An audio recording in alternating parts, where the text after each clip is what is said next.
Yes, good evening, Board. I wanted to comment on disproportionality. We need to be very careful when it comes to disproportionality.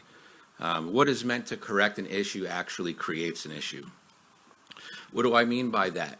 Double standards in discipline action, withholding discipline by race as a determining factor. We have that in our schools right now.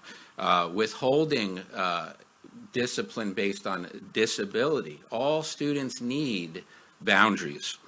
As far as what I came here to discuss tonight, or I should say present to you, over the weekend I took a school-issued laptop and went to a school to test the internet filter of the school system.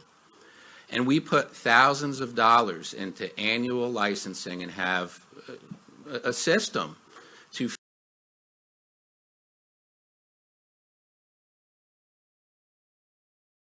filter the internet. And a lot of stuff in my testing of various keywords, some of the content was blocked, but not all of it.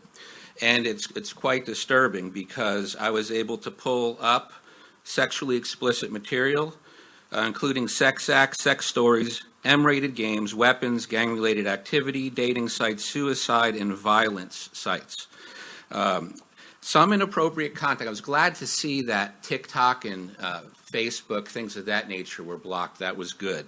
But I wanted to remind you and just put it before the board in case you were not aware of this, that we have a Children's Internet Protection Act, FCC Chapter 91A, Maryland Education Article Section 23506.1, the Protecting Children in the 21st Century Act, and the Children's Online Privacy Protection Act, which a school system is required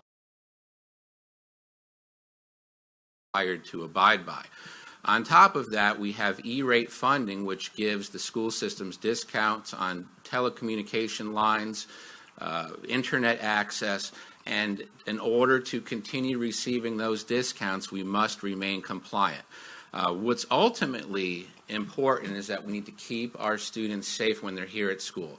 When they are on their cell phones or whether they're home, we have no control over that. That's a fact. But when they're in our school system and they're accessing our Wi-Fi, we have a responsibility to make sure that their searches are related to the classroom and education, not to veer from that. And one of the issues in the school that I've been hearing through various students and parents is that, say, in a 90-minute class, there will be about 30 minutes of instruction. It'll be 30 to 40 minutes of instruction. And then the rest of the time, they're free to do what they want on their school-issued laptops and go places and look around and browse.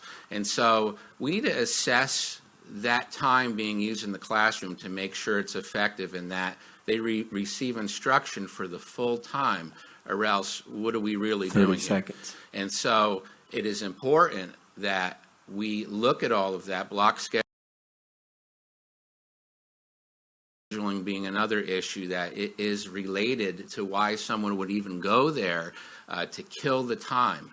I don't blame the kids because I'd be bored too sitting there and wander off and be curious and go places they shouldn't. So there's reports also that you need to look at as far as classroom statistics and traffic that they go to the site, so you can analyze how much time is spent on the work, on the instruction versus playing on the web. Thank you. Thank you, sir.